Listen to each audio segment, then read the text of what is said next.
Kailan ka ba single, Siyang? Magpo 4 months pa lang po. Ay, 4 months? Magpo 4 months. 4 months. Naka-move on ka na. Apo. Di ba may 3-month rule? Tama ba yun? Oo. Lagpas na siya doon. Lagpas. Okay ka siya. na. Kala may 5-month rule eh. Ano da? Wala lang. Dapat di mo pa abuti ng 6 months. Oo, kasi parang yung 3 months ba, yung 3-month rule ba talagang ano yun? Sapat na? Oo, sapat na. Nakapag-move on na ba talaga yun? Hindi, paano kung gusto mo, may nagustuhan ka agad? Sa tingin mo, Tama. magbibigay sa'yo ng kasiyahan, aantay mo ba yung 3 months na yun?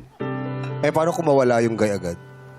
Parang hindi nakapag-hintay. Depende po siguro sa reason po ng breakup.